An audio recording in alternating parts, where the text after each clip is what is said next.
So, I'm a drummer, and I love Zenless Zone Zero. So we've got this new Burnice stuff going on. The dance is a blast, the music is a blast, the videos are fun, and apparently they thought, you know, why don't we just put this out as a 1 hour long loop? And so, that's what they did on this channel. Good evening and welcome. We don't skip anything. So if we've got a new Zenless Zone Zero music video, if it's an hour long, buckle in, gamers. Oh, a little flames. Mocktails, exercise. The snacks are And I'm not gonna lie, I'm looking forward to this, to be completely honest with you.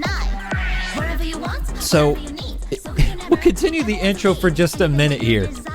If you watched my reaction to the trailer for Burnice, this is the same song from the trailer, and we actually talk about the song in relative depth in that video. For this video, we're gonna just kind of continue that conversation. I mean, hell, we have an hour to talk about it. The elements, the music, the vocals, and the cadence, because the cadence is actually a huge part of what makes this song move the way that it does. And speaking of, never mind, I thought bars were coming. I was mistaken. They gotta be coming soon, right? Nope, not yet. We're still just grooving. And this little, like, swaying dance animation is so goofy.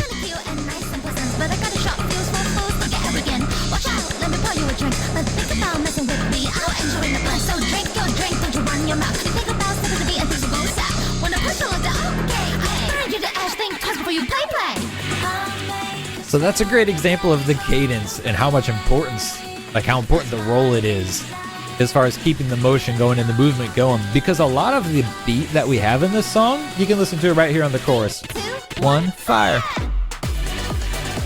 It is literally just the good old-fashioned 4 on the floor kick drum. EDM dance beat. And in sections like this, where we're doing the Burnice chant, the kick drum just falls out, creates a shift of dynamic, right? Now, granted, a lot of other stuff also falls out to really drive home the dynamic. And you just gotta, like, move with it.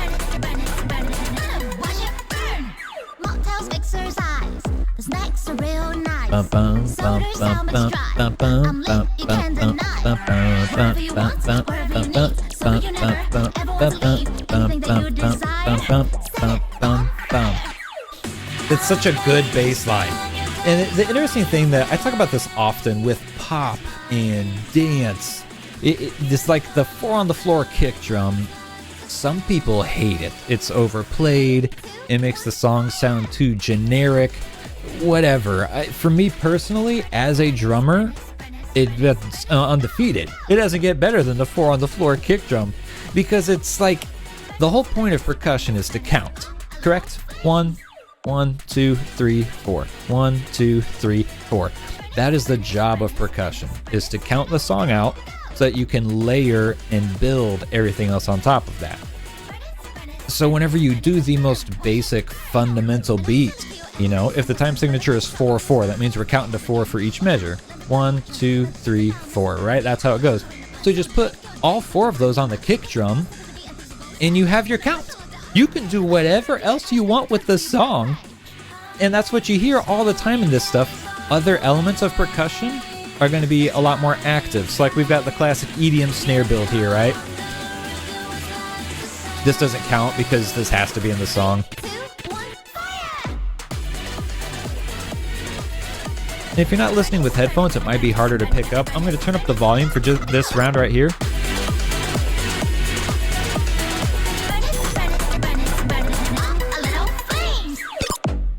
And if you can hear all the layers to the percussion happening right there, you couldn't do that with an overactive kick drum. You got to have one or the other. You've got your highs and your lows. Your kick drum, that's your lows. Snare, hi-hat, cymbals, those are obviously your high-end sounds. Usually you don't want to syncopate those because you have the power on a drum kit to create multiple dynamics on the same instrument. Not everyone has that luxury. It's not just a luxury, but it's a responsibility. And with great power comes great responsibility. But what you can do, man, simplify one part and complicate the other. And that's what we're hearing in this song, the kick drum, the feet. It's simple footwork. But then if this was played on like an actual drum kit, I mean, this is all going to be layered in loops through an electronic digital audio interface, right? But that's beside the point. Keep it simple with the foot. And then if you're on a real kit, man, you're dancing around with the hi-hats and the snare and rolls and stuff, and you can get away with it because it doesn't congest the song. And if you do it on the kick drum too, then it's going to congest it. And you don't hear a lot of this in like pop and dance, but in things like metal, where double pedal is all the rage, you can do it opposite. Simplify the hand part and get complicated with the feet. And now metal is going to be a lot different than pop because like you can get complicated with both of them and it turns into like a showcase. Generally with pop, you're not looking for much of a musical showcase outside of a solo. Like in this song, there's no real musical showcase. The music is there and it's nice, it's pleasant, but you know, you don't listen to it like, oh, you remember that synth solo in the Burnice song? No. This is as close to a musical showcase as we get, is these musical interludes between the Burnice chant, right?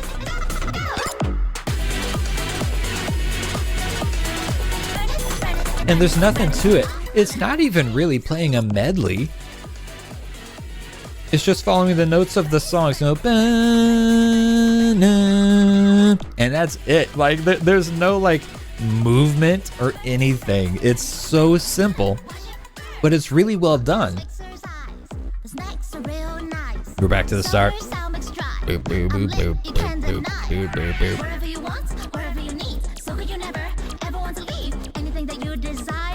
I love the swaying dance, dude. It's so fun.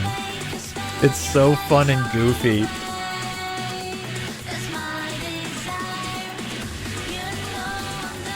I'm gonna be honest with you. I wish there was more to the song, so we'd have more to talk about. At a certain point, I'm gonna stop reaching for stuff in the song musically, and we'll just talk about something else to the Zone Zero related. But I mean, I guess I didn't complete my thought earlier. If you have headphones on and you can hear, there is a ton of motion. You've got snare rolls, hi-hats going crazy, and beyond like actual percussion sounds, you've got a lot of like, I don't know what the, you know, riffing on high-pitched synth and keys. And that kind of creates a sense of percussion because it's just single hits and there's a ton of motion and movement. They're coming in 8th notes, 16th notes, stuff like that. So it adds a lot of speed to that section. Not technically percussion, but it gives a percussion feel and a percussion sound, which is really cool. And then there's the rap. Hey, can you imagine what if we recorded this like a normal video where I'll kind of pause and I'll go back to talk about certain parts? And if we just did that for the whole hour? Every time I had something I wanted to talk about, we'll just circle back to it. Yeah, this would be a 3-hour long video. Ad revenue would be crazy though. All right, so we talked about the drum beat, right? Hey, and actually, you know what? Hang on, gamers. I'm gonna try and make my life a little bit easier. We used to do this when I streamed back in the old days when I was a streamer. And I'm gonna have to make timestamps. If we're gonna talk about some specific stuff here, I want to make some notes. So we talked a lot about the drum beat there, and I mentioned cadence earlier in the video. I want to circle back and talk more about the cadence because that plays, as I was saying, it plays a big role in the overall feel of the rhythm and how the song moves and counts. So let's make a few notes here. We're gonna structure this. This is gonna be remarkably well structured for such a brain dead video. What time is it now? All right, we're just going to say right about there. Boom.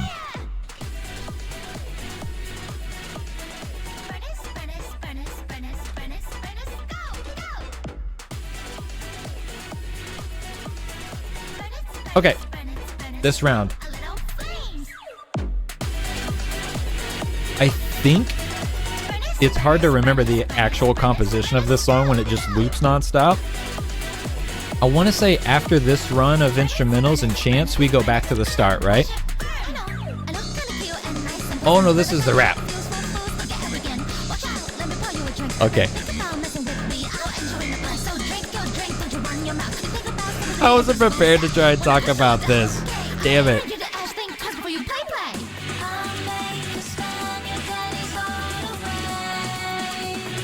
1, 2, 3, 4. And that's cadence, right? It's not exactly 1, 2, 3, 4, but if we follow that beat, obviously that's counting the beat. So right here, 1, 2, 3, 4, 5, 6, 7, 8. 1, 2, 3, 4, 5, 6, 7, 8. Essentially what they're doing is they're doubling the speed on the chant.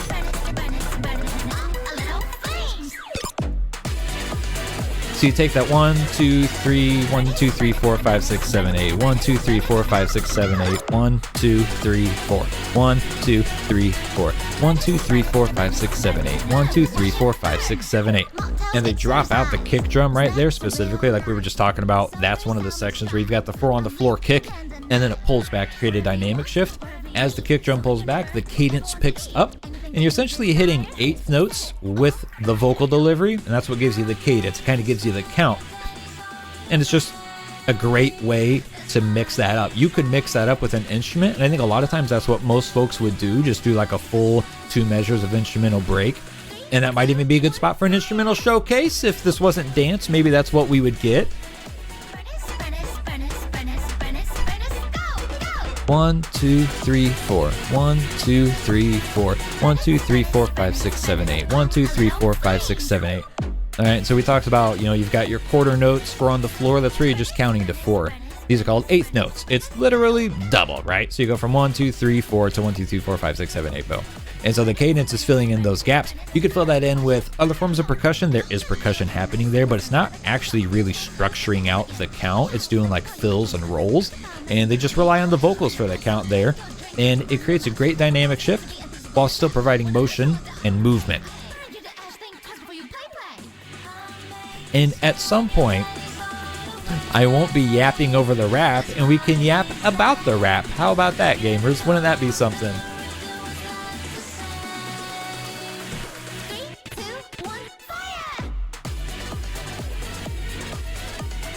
Burnice. Go. And it's so much fun. So much fun. I would like to hear, on the topic of the cadence, I would love to hear an audio only rip of this track. That would be so much fun. And maybe not even like harmonies or anything else laid on top of it, just one raw vocal, just to hear like what this all sounds like between the rap, the chanting, and then these like kind of just silly, playful. And we should talk about the general vocal performance, because it's, it's not oh my gosh, Risa May, Risa May is the English voice for Burnice. Do they have a different version of this song for other languages? Because that would be an interesting conversation about cadence. It's very difficult to match cadence when translating across languages. Yeah, I'm not sure if that's a deal. But anyways, the vocal performance in general, she does an excellent job, I think, fitting the character, the mood, the vibe. Everything about it is just really, really fun and playful. So, is this a rap? No, still instrumental. Okay.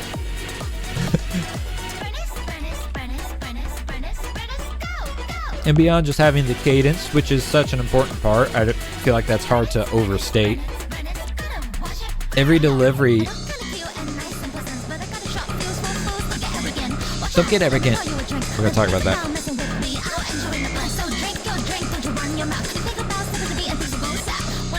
Damn. So like a line like "Don't get arrogant, don't get arrogant." You can hear the way she has to speed that up so much at the end. At that point, we have the chant, the Burnice. We'll call that 8th notes. Here, you're spitting out essentially 8th notes and then speeding up certain words in the sentence to 16th notes, or in some instances even higher, like a 30-second note, and that's absolutely spitting like Busta. But some people can do that. I certainly can't, and that's one of the neatest things. Are we going back to the rap? I think we have 2 verses of the rap, right? Because if we do, I want to talk about that some more, because that's just a cool aspect of the song. Because again, a lot of the percussion, the 4 on the floor kick, drops out there. Okay, so we're back to the intro here. Whatever you want, whatever you need. Yes. This needs to be my alarm in the morning. I saw that did I see correctly that the Hoyo Lab app has released a widget that will give personalized good morning calls from characters in the game. That's the most parasocial shit I've ever seen. And as a Hoyoverse creator, I've seen some pretty parasocial shit. But man, sign me up also. I don't have the HoYoLab app, but I'm going to download it and use it for scientific purposes just to see how parasocial it actually is. All right, rap.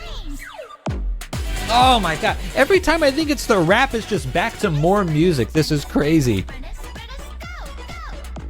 All right, we'll get there eventually.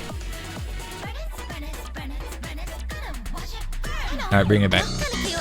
So listen for those, like the end of a few lines there. She speeds it up. Right up here. Thinking about stepping to me. That might be 30-second notes just for a split second right there. I couldn't make out. I was busy yapping last time, talking about the don't get arrogant line, wanting to break down that. And then she spit that. I was like, whoa, okay, we got to listen to that again. So I think that could be 30-second notes there for literally just like 3 letters. But it doesn't matter because when you break it down to 30-second notes, you have so much room to just squeeze in notes and sounds and hits. You can speed that up, you can slow it down, and the space is going to stay full one way or another.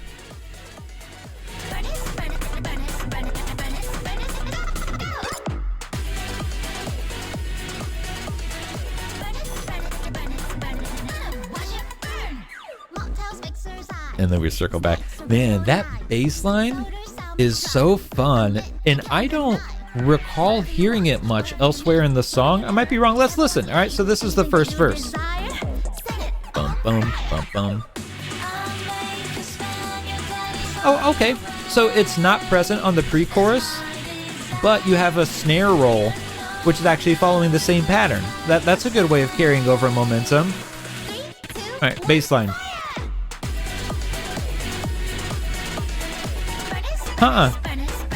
Nope. Different bass line here. It's just holding out those whole notes.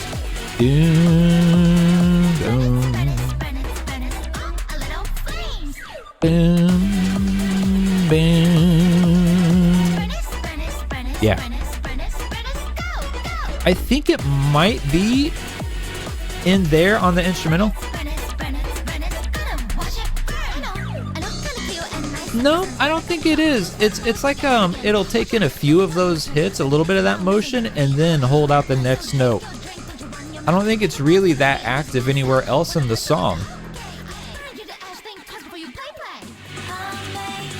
Bum bum bum bum bum bum bum bum bum bum bum bum bum bum. See, like that was the pattern we had at the start, following that snare right there, and I don't think it's anywhere else. If it is so heavily masked. Yeah, you can hear a lot of motion.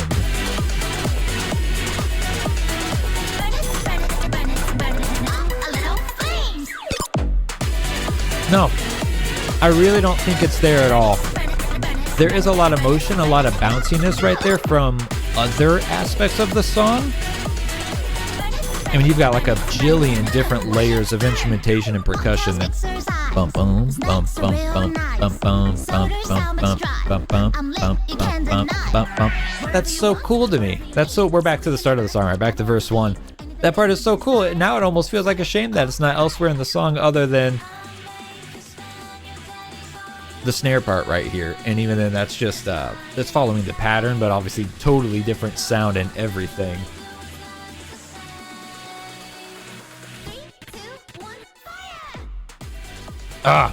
And I think that this instrumental section starts with the sound, right? That boom. I think that's the same sound that they use for the bass line, but just a little bit different. Man, I wish they carried it over. Now that we're talking about it, I don't know how to move on with my life.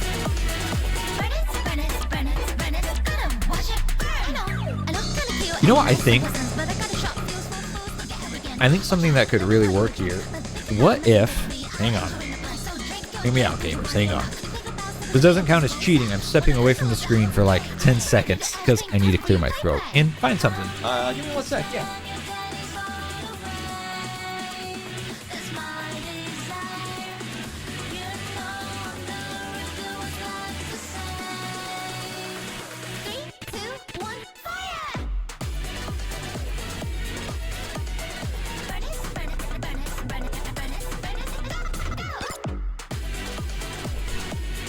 What if?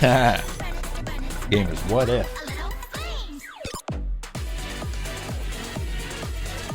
What if we got a little bit jiggy with this song?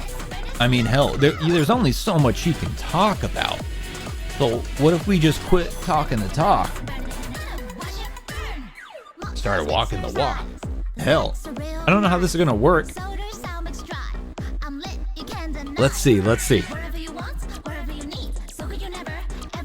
I'm just gonna cover my face entirely. Is that okay? Yeah.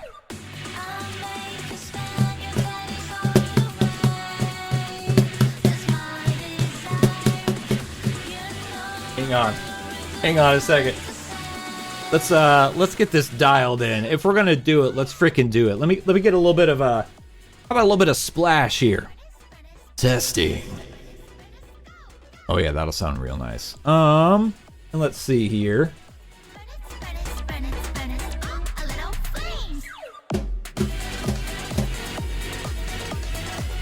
Let's fix the mic.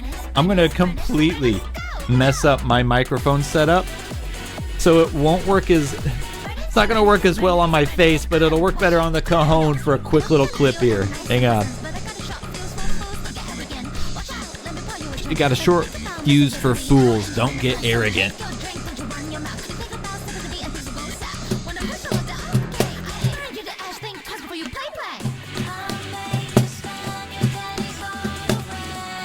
Gamers, is it just me or does that sound horrible? Hang on, Burnice, we need you to talk less and listen more.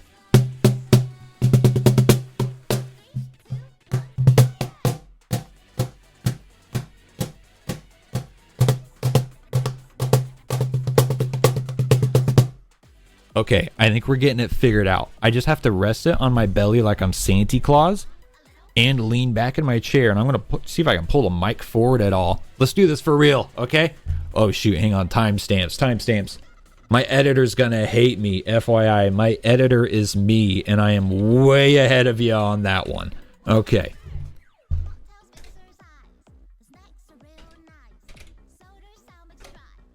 We're back at the start of the song. Hang on. This will be the one and only time that I go back.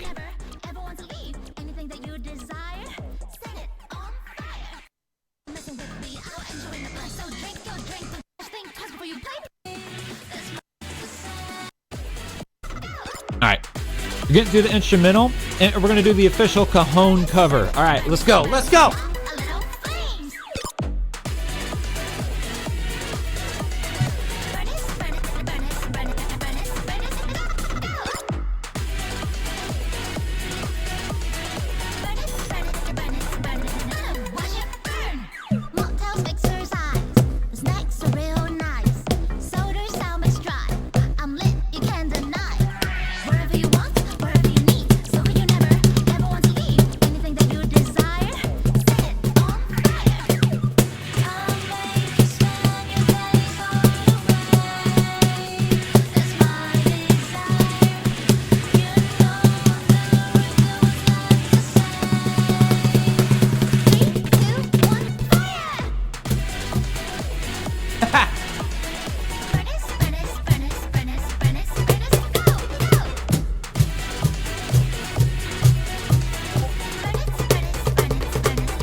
Wait a second!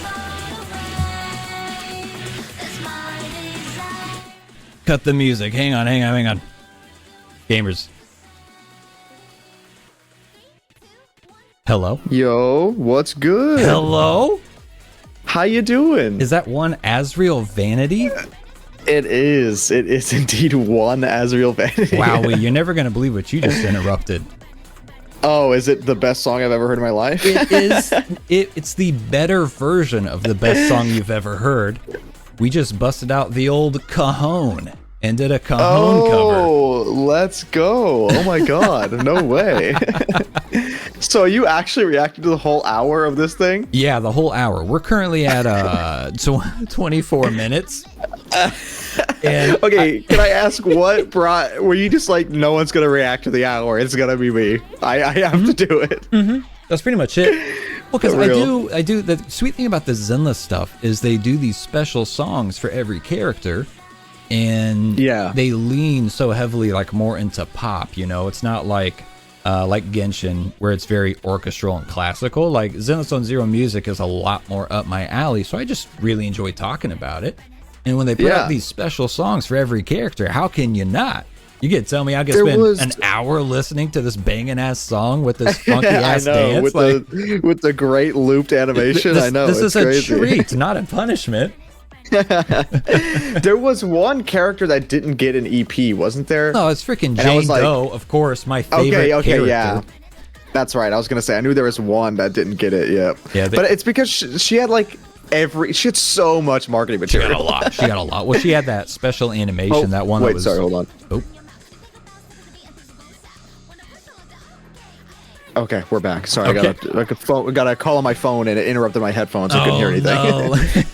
No. But we're good. I'm back. Yeah, I wonder what they would have done for a Jane Doe EP. You know? Yeah, I don't know. I feel like they could have done just like an extended version of what was in her demo. I guess kind of like what they did here. Yeah, it kind of had. It was more just like it wasn't actual like lyrics, but there was a vocalist in the demo track. The demo was like an extended one. It was like 90% breathing, 10% music. So I think they could have definitely fleshed that out a little bit more, right?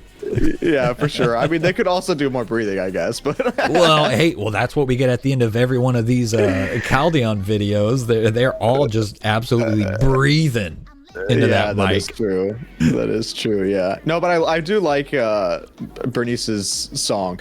I know I mentioned about it. There's a lot of opinions out there on the internet, but I do think that for what it was designed for, it was executed perfectly. I mean, it is supposed to be a silly song that Burnice came up with herself in her sleep.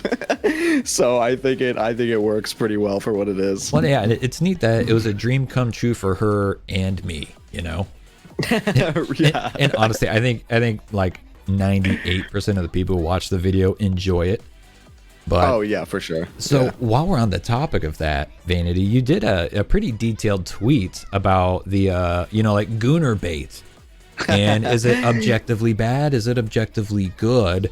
Where do you think this video falls in that conversation? So I didn't really find. So okay, let me clear up. I don't think GOONER bait in general is bad at all. Like for example, the Jane demo was 100% GOONER bait. Like you can't even deny that. But I don't think that's bad at all. For them trying to market and bring people in, I think it's completely fine because the gacha demographic, the characters in gacha games are specifically made to have the sex appeal so that people pull on them. So there's nothing wrong with it. I think for me personally, when it gets to an excessive point in the actual like gameplay, I tend to not play the game, which is why I stopped playing Snowbreak. Yeah, I was about to bring up Snowbreak. Because Snowbreak was not. Yeah, and Nikke. I never actually tried Nikke just because I saw what the gameplay was and I was like, that's a little much. I was like, that's a little much. Well, you know what? But yeah, Snowbreak started out not doing anything GOONER related. Oh man! I mean, the skins like were there, like it showed a little bit of skin, but once they went down, like they did, I don't remember what they did. There was something that they added in that just like everyone was like, yes, yeah, they freaked out. And then they're like, oh, okay, so this is what we need to do. And it's then like, we made money for the first time. Yeah, yeah, exactly. Well, it sucks. Like, what do we got to do to get a anime stylistic shooter gacha game that is playable in public? Is that too much to ask for? Because I know you play shooters. I'm a shooter player myself, and I did play Nikke, and I streamed it on launch day, and I actually switched games. Like for me personally, it just made me uncomfortable, and there's nothing wrong at all with playing it and enjoying it. Right. But it wasn't for me, and I think maybe that's like that should be the basis of the conversation. You know, if it's not for you, like, that's cool. But, and you shouldn't be forced to see it. There's nothing wrong with not wanting to see it, but it doesn't make it a problem because it exists, you know? Yeah, exactly. And my main issue, or my main intention of the tweet that I put out was, and to be fair, I could have worded the second part a little bit better. I did kind of throw an insult at people, but my initial like basis wasn't to say that Zenless has never had GOONER material, because obviously the Jane Doe trailer does. But I think just because a game puts out like a GOONER trailer doesn't inherently make everything they ever do GOONER. Which is really shown in the game itself, because there is nothing GOONER in the actual game itself besides Grace's agent mission, where you get to see her toes. Yeah, that's like literally the closest thing in game, besides obviously the models. But when I'm in a combat instance, they're moving around so fast, I'm not trying to catch like glimpses of the character's ass while I'm in combat. So I don't really think that for counts. the record. I am. Man, you get it in the wipeout screen. I will say, you do get it in the wipeout screen. You absolutely do. Those poses were definitely specifically designed to have some great shots on that. Sometimes I look away when you get like one of those Jane Doe end screens, the wipeout screen, especially if you're in a corner and it does like the hyper zoom. Yeah, it's just a face full of ass. I avert my eyes for a moment. Like, oh. Yeah, every time that happens on stream, I just look at chat with wide eyes. But yeah, it's like for Burnice in general, her demo it really did not scream GOONER. Like I watched it and I literally, it was just her dancing. She has a short skirt, but she wasn't doing anything like lewd. I'd say her actions in and of themselves weren't lewd, but the associated physics cross a line for people. I mean, yeah. I mean, the physics are always going to be there, though. Yeah, and that's Zen. I mean, hell, you got physics in this video as well. I don't think it's nearly as provocative as the other one. Maybe it's just like the cute 2D animation style as opposed to full-blown 3D. But and with looped animations like that, I'd mentioned it in some comments on that tweet too, but any type of animation that's looped like that I've seen of that style, they are all 1,000,000%, and this is just a basis in like animation principles in general, but if you're gonna have someone look at the same thing, you want to have it be exaggeratedly bouncy, because it's more pleasing to look at than if it was stagnant. Especially if it's a looped animation. That's a really good example of why I spend so much time idle in the menus of Wuthering Waves. Oh, do they move around a lot? They be breathing heavily constantly. Oh, do they? Oh, I didn't know you hadn't played the game, but yeah. I have, but I didn't stick with it for too long. Okay, I would say gratuitous at a minimum for some of those characters. Oh, it's crazy. They're just standing there. Yeah, that's insane. Yeah, and I mean, like there was some comments that was like, well, they didn't have to make, they didn't have to make her boobies bounce, but they could have made everything else bouncy. But again, with animation, that's true. If they did, it would look weird though, because it would actually bring attention to her boobs if they didn't do that. Because if everything else was bouncy except her boobs, the human eye is made to find an outlier in whatever we're looking at. So we would immediately see, oh, those things ain't bouncing. I'm gonna be honest. You would want to look at it. I think for most of the audience, the human eye is made to find boobs first, period. Yeah, and then the discussion begins after that. Yeah, that's fair. That's fair. But at least for the majority of the audience, yeah. So I just thought that we had to talk about it because it's I think it's the big point of discussion around the character in the demo, and it's one of those things, like, again, like, if it's not for you, that's totally fine. Yeah. But I don't know. For me, I don't really, like, I'm anti-taboo. I don't like there being taboo about these discussions outside of, like, explicit conversation when, like, you're in company that doesn't need to hear explicit conversation. You know what I'm saying? But, like, yeah.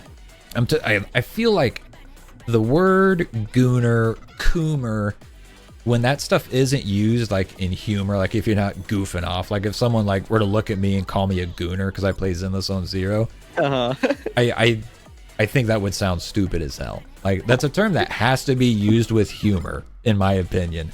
And See, this has been a that's video like where I've the seen it. initial point. Yeah, and I've seen it used like unironically. Now, a term like gooner bait, like that's still funny. I don't think there's anything wrong with that term. But like if you look at someone and say, "Oh, you're a gooner," I'm like, this is a internet slang. It's not offensive when you say it like that. It's just silly. Right. Like, Yeah, no, and I agree, but I do like in that tweet I mentioned it's lost its meaning because it's so overused now. Like, it's used for everything. it is. And like, yeah, now it's gotten to the point where it's used so much that people are using it unironically. And they're like being legit about it. And so that's why I was saying there is a difference between like fan service and gooner. Like, there's a lot of fan service in Zenless, but as opposed to like Snowbreak is gooner. Yep. Like, you are having animations of like literally kissing the agent. With sound effects. I did not. I actually didn't know sound effects. Oh shit, brother! Let me tell you something. I don't play the game, but I am subscribed to the channel. You know what I'm saying? Yeah. So my wife, I'm gonna call my wife out. She plays that fucking Isekai Slow Life game. Have you ever seen ads for it? Is it the Love in Deep Space? Is that what you're talking about? Or no, Isekai Slow Life is the name of it. Oh, is the name? No, Yeah. I haven't even heard of that. Yeah, I hope she doesn't play Love in Deep Space. I'm like, babe, why aren't I good enough for you? But she plays Isekai Slow Life, which is actually, it's very gooner bait, 100%. And oddly enough, my wife plays it. And it's like the classic, like, they know the target demographic. 95% of the roster is female. And it's like a dating simulator, and you get like some damn near explicit content from what I've seen that she's shown me. And I feel like maybe if more people played games like that, they'd be less worried about games like this.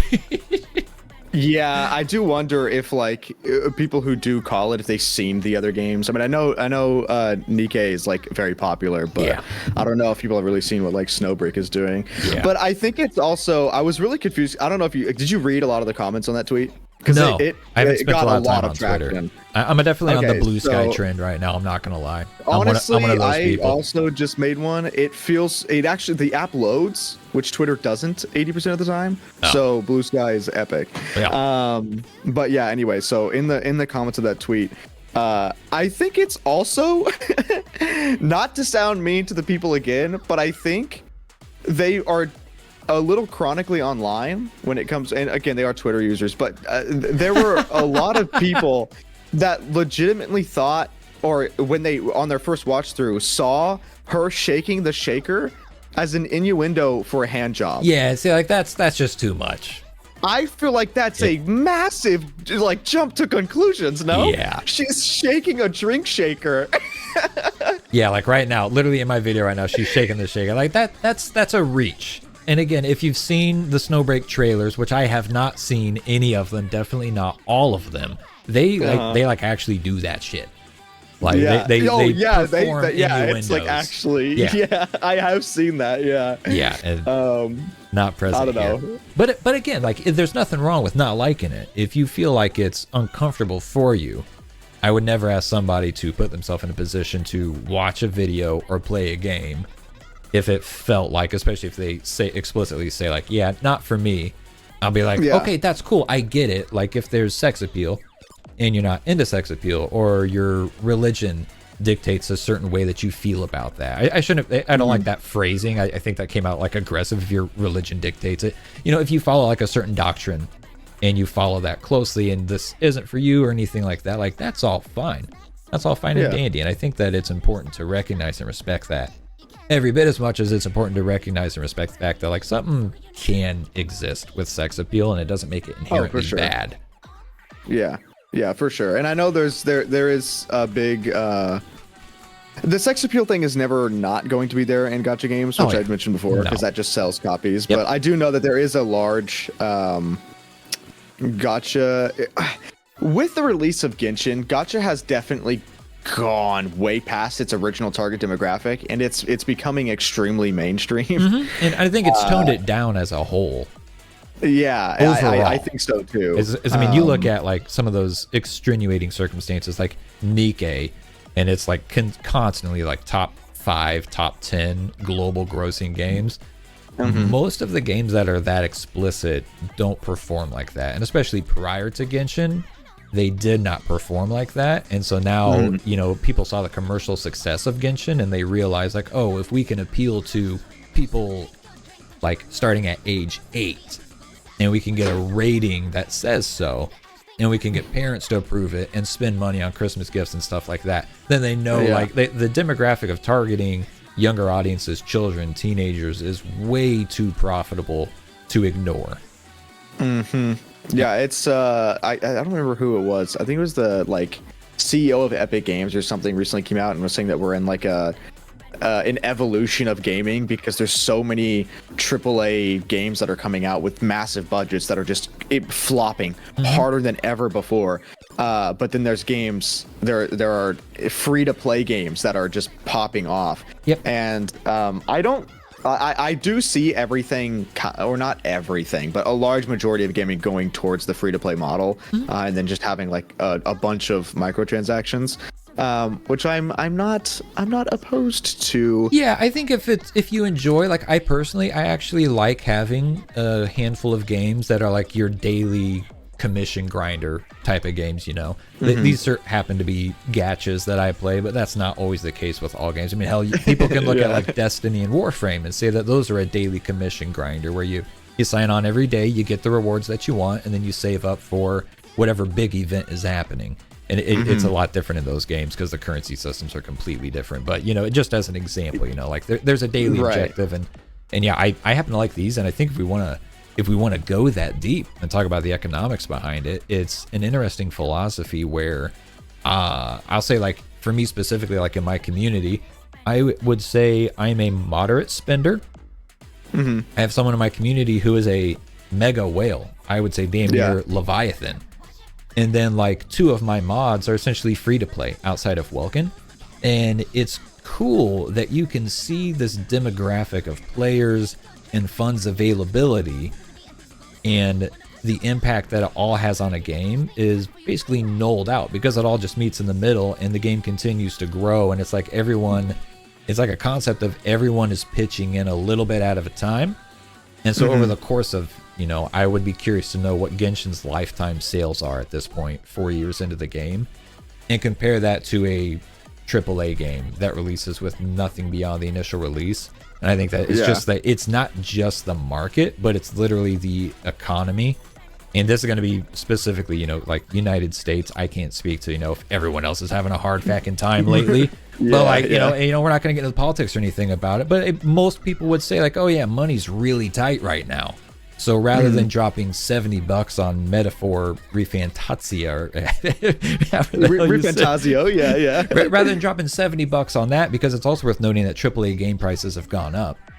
So rather than do that, you can sign into Genshin and look at it as like a $5 a month subscription if you're a Welkin player. Like I usually get Welkin in every game that I play if I'm going to play it consistently. And you can look at it like that, and it's like, oh, so I get one new experience for $70, or every 6 weeks I get a new experience in this other game that I pay $5 a month for, $10 a month, or $0 a month, and you still get the full experience. And it's and that's what I was gonna say is when it comes to stuff like that too, is it's a lot easier for players to come to the conclusion that they're okay with spending money on a free-to-play game than a game that they've spent $70 on. And I feel like that's one of the biggest issues that like Call of Duty is having. I think Call of Duty could be making so much more money if they stop making every game $70 and just have all of the dev teams, because they're already doing it with like, you have to launch it through COD HQ, but it's still its own separate game, and it's like they're all running on the same engine to try and carry some stuff over, specifically because Warzone exists. But if they just, all 3 companies made one Call of Duty and they just updated it like a normal live service model, and then just went crazy on the actual skins that did carry over, they could be doing a lot more. And because the battle pass, or like the monthly pass, whatever, is so cheap, yes, it's a free-to-play game, but odds are, because it's being updated so consistently, those players are going to be getting that $5 thing over and over and over and over again, and they will probably spend more than $70 that they would have spent on the base game. Which if they did spend $70 on the base game, they're probably not going to buy microtransactions. Right. Well, that game was expensive. Yeah, and you can look at it that way. Literally, just break it down. Since COD releases on an annual cycle, or at least for the most part, they've changed that up a little bit with recent ones. But if it releases on an annual cycle for $70, if you can abandon that and get someone paying $10 a month, and in a year you get $120. And even if they're only paying $5 a month, that's $60. I mean, that's what games used to cost back in the old days. You know? And yeah, I agree. Essentially, like the Fortnite strategy. Just keep it rolling nonstop, never slow down, keep throwing shit at the wall, and somehow it all sticks, and people just keep spending money on it. It's crazy. I know, it's ridiculous. I will say though, in terms of like, as long as the battle pass, or they have like the multi, because you know these games have they're different. There's the monthly pass and the battle pass, so I do think they should have that cheaper option of like a monthly pass that does provide something, because a lot of games do just do a battle pass, which is like $10, and not a lot of games that have a battle pass do the Fortnite model, where if you complete the battle pass, it gives you enough premium currency to get the next one. Continue going, yeah. And I was gonna say that as a counter, because Fortnite's monthly pass, the Fortnite crew, is actually more expensive than the battle pass. Oh, I forgot that they actually do have that monthly pass thing. Yeah, I forgot that exists. Yes, $12 a month. My son gets it every chance he can, and then I inevitably forget to cancel it, and then like $36 later, I'm like, gosh, darn it. But it is a better deal, right? Because it does give you the battle pass, skins, and V-Bucks every month, right? I'm not sure how it incorporates with the battle pass. It has its own set of skins. I don't think it's a bad value, honestly. If I were a regular Fortnite player like my son is, like, if he really earns it, I'm like, all right, cool, yeah, let's get the crew this month, whatever, bro. If he's doing good, yeah. Yeah. Yeah, I will say, back on the like, if games end up going, or if a bunch of games go this route of being like free to play instead, I do think we need to definitely start to move away from dailies, because if live service games are becoming the norm, you have to they become a job. Like, they become a 9 to 5 live service games. Yep. So I can't have all these games doing the same thing, because I'm only gonna be able to pick and choose a couple. If you want me to play your game, you have to at least, you know, be considerate of my time somewhat. And that's one thing. You mentioned Destiny. Destiny actually doesn't have dailies. I actually really like the way Destiny does it, because they do come out with weeklies. And you like have to do your like weekly missions or whatever. Yeah, okay. But when that week is up, those missions do not go away. So you could like stockpile it for the entire season, because each season, or I guess now, it lasts pretty long, like a couple months. And so I could log in right before that season ends and have 84 weekly missions to do, and just have a grind like fest? the entire season. Wow. And have a grind fest. Yeah. Okay. And so that's like what I used to do, is I'll wait until it's like all out, and then just go on and grind out and have a crap ton of stuff to do for an entire weekend, experience everything, get like set up for the next season, and then I don't have to play anymore. That's cool. Yeah. So rather than signing on every day and giving it 20-30 minutes, you could just pick a weekend where you got lots of free time and bang it out. Exactly. And I think that's what a lot of games should try and strive for, because while Destiny is 100% that game of grind, it respects when I want to grind. Yeah, interesting. I didn't know that they had moved to that kind of a model. I haven't played Destiny in ages. Yeah, it's very fun, I will say. They are kind of killing it right now. I know other Destiny players are gonna say it's in a rough spot, but the way that I play it as a not like main game, oh man, dude. It's good. Like, one of my best, but literally my best friend, and then several other tight homies, they are daily players, and they are hurting right now. They're suffering. Yeah, I don't understand the context behind it or anything like that, but man, they are not happy. It's because right now, they've changed. So as the seasons come out, they would have like little bits of story that would come out every week, but during that, they'd also have a lot of filler in the story that was released. So it would be like, okay, here's the short little story bit, and then like, okay, now go do this mission, now go talk to this guy, now go do this mission, like normal MMO stuff. But recently, this newest one, they cut out all of that, like go back and forth of talk to this guy, talk to this guy, talk to this guy. And instead of releasing them weekly, they released the entire act. So there's 3 acts in the season. So basically, like I think it's like 3 months, or however long it is. But when that act releases, all of the story for that act is released all at once. And so now, since the filler is gone and it's not being released weekly, it feels like the story was incredibly short. Yeah, like there's nothing. And now they have nothing to do. Huh. Yeah.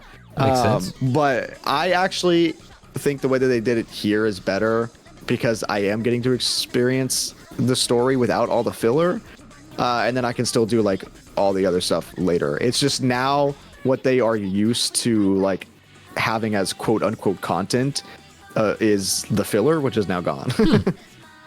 That's interesting. Yeah, but it's still fun. It's still good. Well, brother, I got 10 minutes left on this bad boy. I'm gonna go in and disconnect and see if I can. Oh, we've been talking for that long. We've been chatting. I got a timestamp going.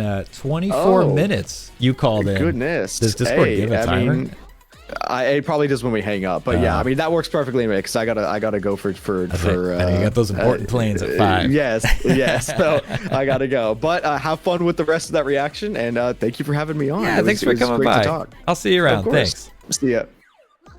That's Vanity, everybody.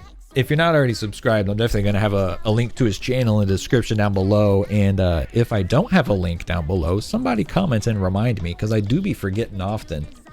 But Vanity, if you guys aren't familiar with his game, he is, as far as I'm concerned, like within this circle, kind of the Zenless Zone Zero guy. He's all about the game as a whole, the lore. Great channel, great vibes.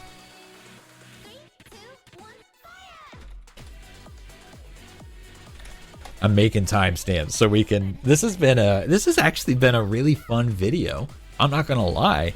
Getting somebody else on here chatting about the state of the game and all that. So I didn't expect the conversation to go the direction that it did, but I'm not complaining. That was really fun. Also, I don't know if you guys noticed, I never readjusted the mic after I did the cajon. So you probably saw me like kind of like bending down an awful lot. Why I didn't just take the time to switch it back, I have no idea. I have absolutely no idea.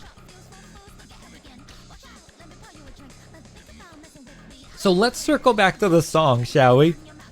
Let's circle back to the song. Hang on, let me update the timestamp. Lucky for us, I actually played the cajon. That ended up sounding kind of nice. At least in my in-ears.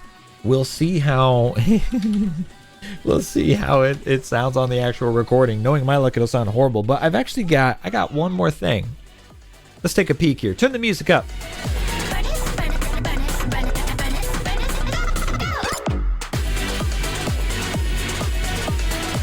Oh my!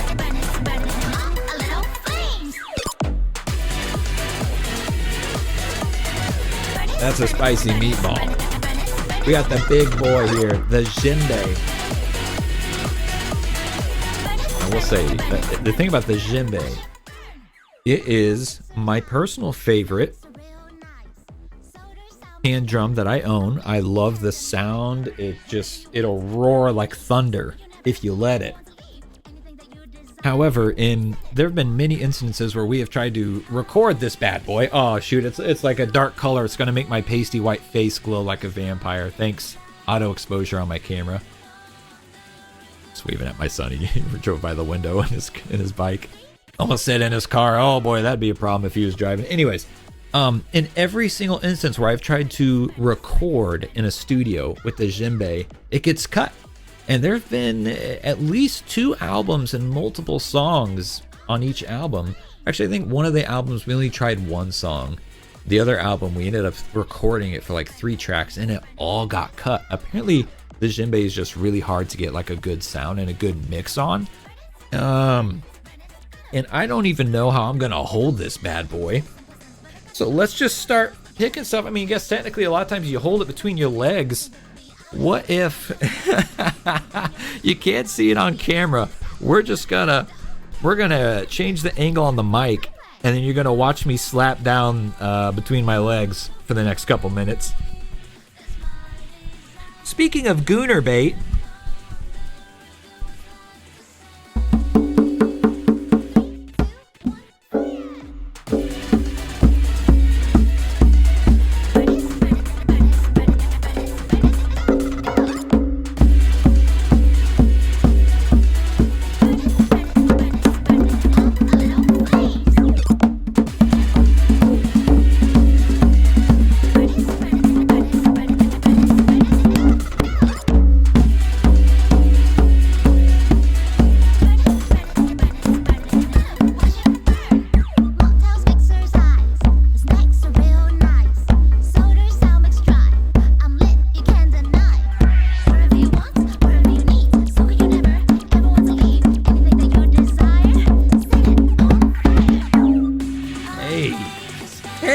Wait a second. Again, I guess we'll find out when I go to edit the video and listen to the recording. That sounded kind of sick to me. Am I going crazy, chat? All right, hang on. Let's I'm gonna hold it like a cannon. How about this?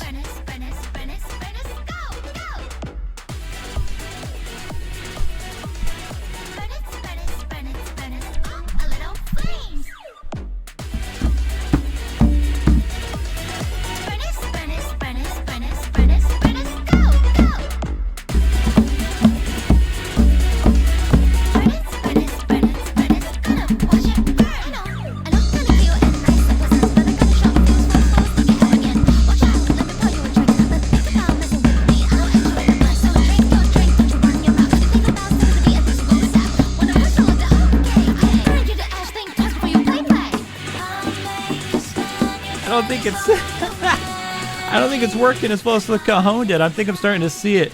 I get the feeling that that section is going to sound horrible on the audio. Let the record show if we don't go over the little DJEMBE section right there. It's because it sounded awful.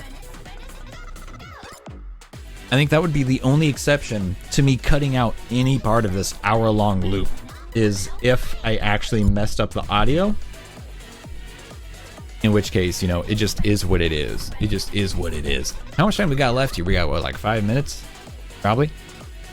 Yeah, 4 minutes. And that's fine. Gamers, I'll tell you what. This has been quite the treat, you know. We did spend...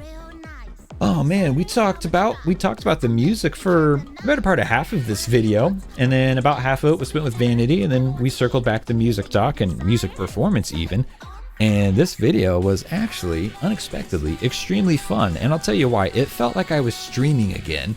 And for those of you who may be new to the channel, I know the channel has almost doubled in size since I started streaming. So we've reached a weird crossroads where a large part of our following and the subscribers and the community have never seen me stream. I pretty much had to give up streaming a while ago just due to life circumstances and work and just not having enough time for that, and my family and my kids, and, you know, just having fun in general. You know, it was taking up too much time. But man, this kind of felt like streaming again. A lot of interaction. We had a special guest, had a good time, lots of good conversation. This video was actually a blast. So I might regret this, but if there are other songs like this that are just like a long ass loop, leave a comment and let me know, and maybe we'll do a video for that as well.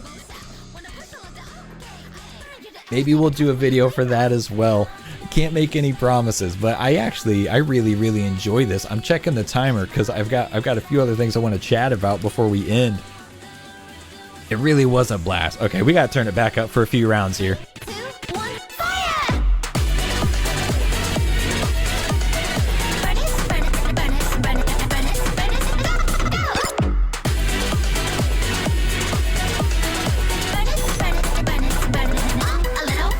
Run it back, Burnice.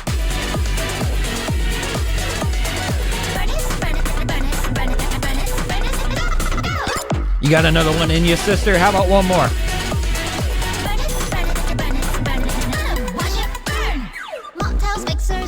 Yes. Yes, the snacks are real nice. Soda, sour mix, and dry. I'm lit, you can't deny.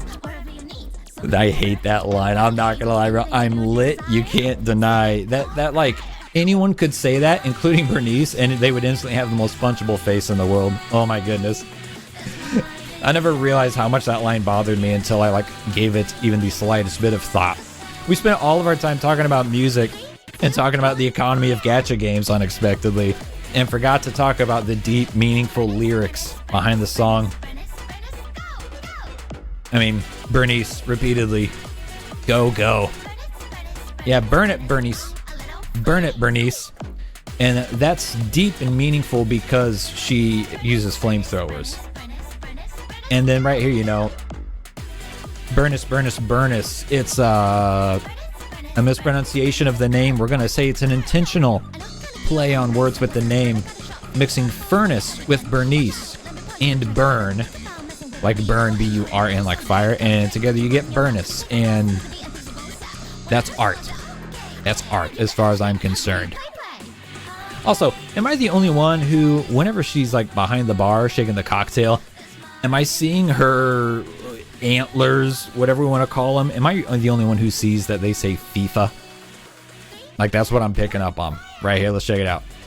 Right? Like, when they move quickly, bro, all I see is FIFA. And I don't even watch soccer/football. I forgot, not all of my audience is American. I gotta call it the proper thing.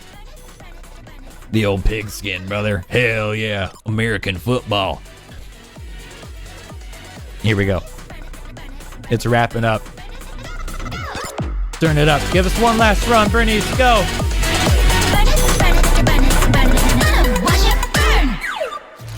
Woo!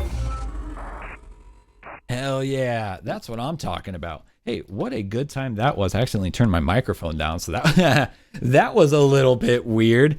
I am actually genuinely curious, because again, if we do more of these goofy hour-long loop videos, please leave a comment and let me know how much of the video did you watch, and did you utilize the timestamps and skipping around to various parts that you thought would be more interesting? Please let me know. That would actually be genuinely really helpful. So we're at the end of the video, and I want to do things a little bit differently this time around, just because I feel like with a video that is so fun and bubbly, and I know for me it's felt like a really happy place to be in this moment with this song, I want to reiterate what I always say, which is to love the games and most importantly, love yourself. And gamers, I gotta level with you. I have been having a really bad time lately, and it's been a reminder of how grateful I am for this channel, the community, and just this outlet to do something fun and new and engaging with you guys all the time. And so I want to say to anybody else who's maybe watching this and like me just kind of feels bad right now, we're all the same, and we've all got the same struggles, and we all go through it, and sometimes it lingers and it's long lasting, or maybe you're like me and it just kind of comes and goes, and maybe you can go months feeling good and then suddenly you don't. And it's normal to experience that, and it's normal to have those bad days. And if you got to take one of those bad days and just kind of feel bad all day long, there's nothing wrong with that. And I encourage you to try and take those moments and explore yourself, whatever grief you're processing or any other things like that. Learn how you need to process your emotions and handle them. And at the end of the day, if you can take even a few steps in that direction, that's still a victory for you, and you're going to come out of it stronger. Don't ever give up. There's always more reasons to continue than to give up. And even if you feel like you have nowhere to go or nowhere to belong, you always belong here on this channel. The same way you guys all give me a place to belong on this channel. So thank you for that. And I'll see you guys in the next video. Love the games, and please love yourself.